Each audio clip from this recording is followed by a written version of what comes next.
जय गुरुदेव।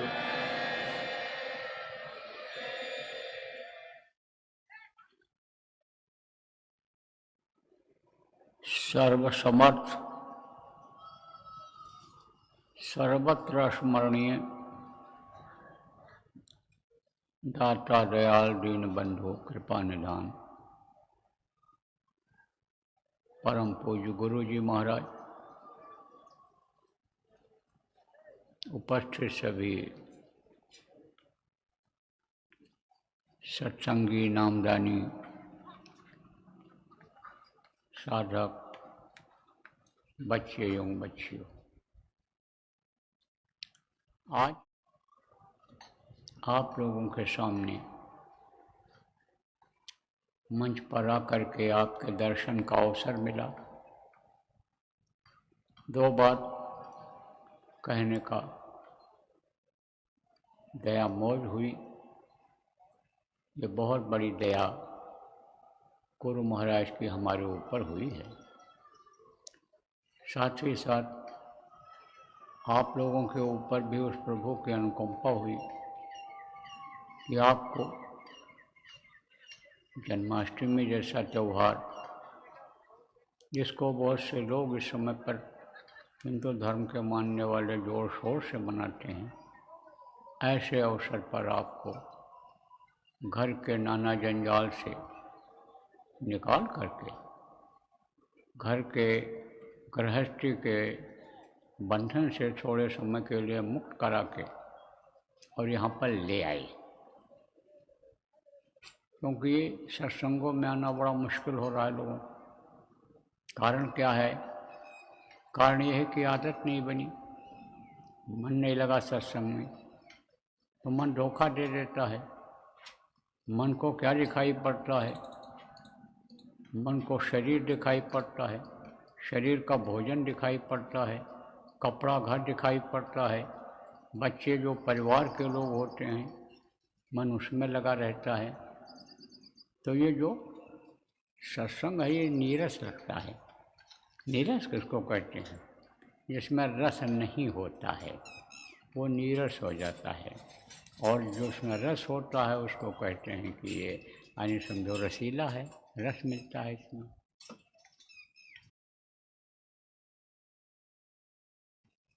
ज़्यादातर लोग कथा भागवत प्रवचन करते कराते हैं, पूजा पाठ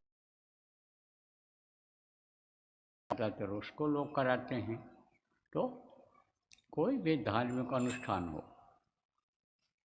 किसी भी जाति मजहब का हो, जो धार्मिक होता है उसमें जो शरीक होते हैं, शामिल होते हैं, कुछ न कुछ उनको लाभ उसमें दिखाई पड़ता है। थोड़ी देर के लिए तो नहीं कुछ है तो मन को शांति ही मिलती है। जब उधर ध्यान लगाते हैं, बातों को सुनते हैं लोगों के, तो उसकी बन गई आदत, उसमें मन लगता है, इसमें नहीं लगता है। लेकिन जब सत्संग में मन लग जाता है तब और फिर किसी में नहीं लगता है। फिर तो कहते हैं सूर श्याम काली कमली पर चढ़े न दूजो रंग। अब आप समझो कि कुछ लोग ऐसे भी हैं कि बराबर सत्संगों में आते हैं, खबर लगते ही चल पड़ते हैं, पता नहीं कौन सी बात सुनने को मिल जाए, क्या बता दें, अब इसके बाद क्या सुनाएंगे, क्या करेंगे, किस तरह से सुनाएंगे, सुनी हुई बात में कुछ और नई बात सुनने को मिल जाए। तो एक इच्छा लोगों की बराबर बनी रहती है, बराबर समय निकालते रहते हैं, आते रहते हैं, और जो आते रहते हैं उनको कुछ न कुछ नई बात मिल जाती है, सीख मिल जाती है, बदल जाते हैं, बहुत हैं, बुरे से बुरे लोगों में बदलाव आ जाता है। जैसे पहले तमाम संत हुए और संतों का सत्संग लोगों ने सुनवाया, बदल गए। इतिहास भरा पड़ा है इसका। थोड़ी देर के सत्संग वचन से ही अंगुलीमाल जैसा डाकू साधु बन गया था। वाल्मीकि को अकल आ गई, लूट घसोट के लिए वाल्मीकि खड़े थे, डाकू थे, जंगल में महात्मा उधर से जा रहे थे, रोका उनको, लूट घसोट की कोशिश किया। तो उन्होंने कहा, भाई ये तुम गलत काम जो शरीर से करते हो, अभी तो तुमको उस प्रभु ने आज़ाद कर दिया है कि तुम पैर से अच्छे काम के लिए जाओ, बुरे काम के लिए जाओ, आँख से अच्छा देखो, बुरा देखो, हाथ से अच्छा करो, बुरा करो, कान से अच्छा सुनो, बुरा सुनो, लेकिन फल भोगने के लिए आज़ाद नहीं हो तुमको इसका फल भोगना पड़ेगा। ये सब उनको समझाया, लेकिन उनके दिमाग में तो यही था कि हम नहीं लूटेंगे, अगर इनको नहीं ले करके जाएंगे तो हमारे बच्चे क्या खाएंगे, हमारा तो यही धंधा बन गया है, हमारा तो यही पेशा हो गया है। तो आप ये समझो कि हमको तो लूटना ही है इनको, अब ये तो बचत का उपाय अपने कर ही रहे हैं। फिर ये बताओ ये गलत काम है कि नहीं है? बोले कुछ भी हो, गलत करेंगे तो नहीं करेंगे, जो भी है आपके पास जो है रख दो यहीं, और नहीं तो मार काट करके छीनेंगे आपसे।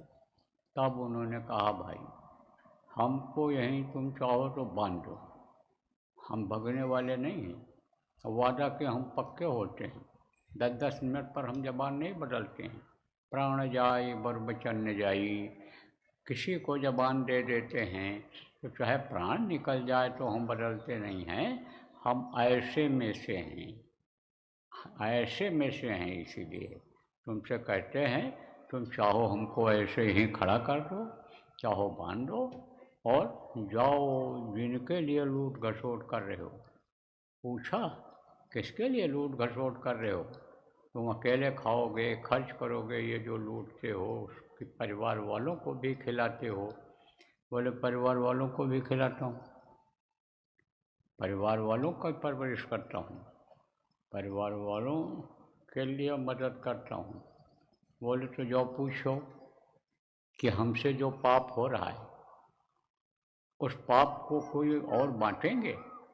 जितने लोग खाएंगे, जिस इस धन को जो लूट के ले जाओगे या लूटते हो, इसके भागीदार वो बनेंगे?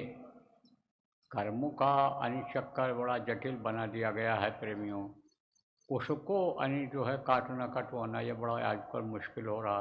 तो कहा कि ठीक है हम जाते हैं, पूछते हैं। गए, एक एक से पूछा घर में, सब लोगों ने कह दिया हम नहीं बांटेंगे, पाप करो हम क्यों बांटें, आप तो लूट करके लाओ, हमको खिलाओ, हमारी जिम्मेदारी, आपकी जिम्मेदारी है, आप घर के मुखिया हो, आप हमारे मालिक हो, खिलाओ।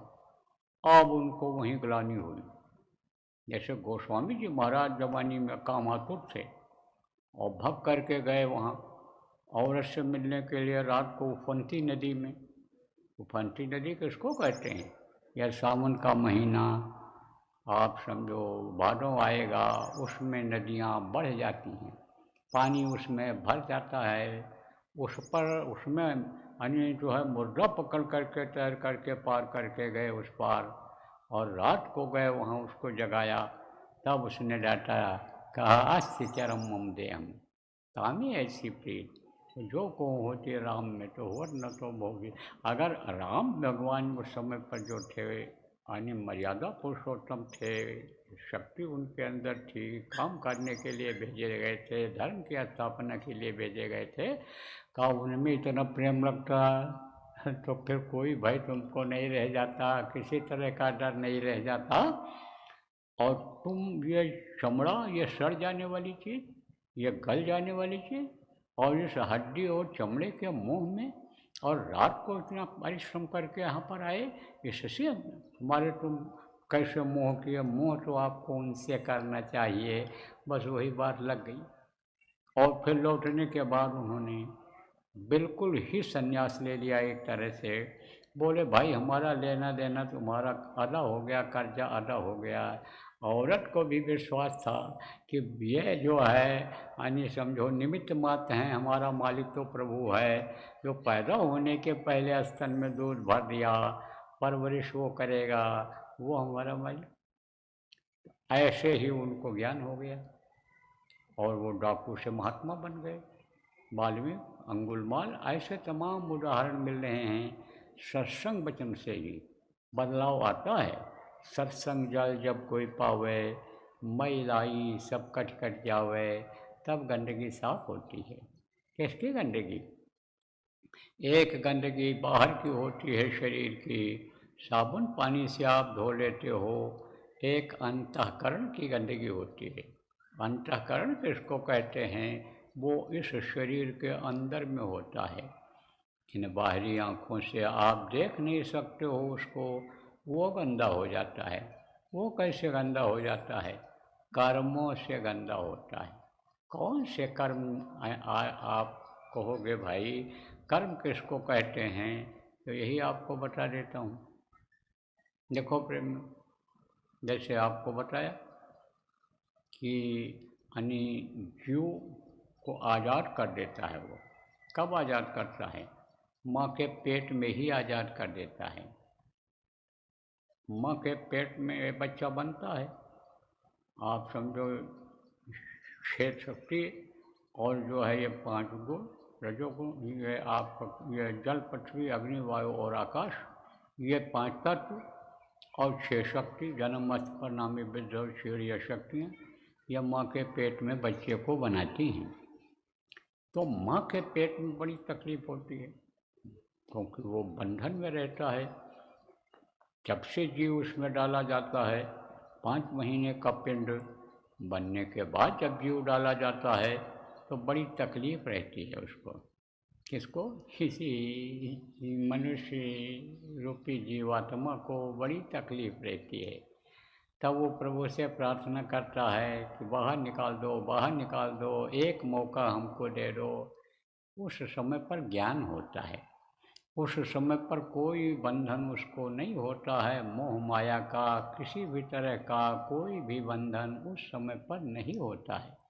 उस समय पर वो निर्बंध रहता है। निर्बंध रहता है तो कहीं भी वो देख सकता है, कोई भी ऊपरी लोगों की आवाज़ को सुन सकता है, कुछ भी यानी समझो यानी वो देख सुन सकता है। तो उसको ज्ञान रहता है, देखता है कि भाई मृत्युलोक में बड़ा कष्ट है, बड़ी तकलीफ है, बहुत संकट में है लोग। वहाँ जाने के बाद काल और माया का पर्दा पड़ जाता है, तो कहता है कि एक बार मौका दे दो, इस काल कोठरी से हमको निकाल दो, बंधन से मुक्त कर दो। हम बाहर निकलने के बाद रास्ता पूछ लेंगे। जो जानकार धरती पर हमेशा रहते हैं, कि उनको संत कहा जाता है, सद्गुरु कहा जाता है।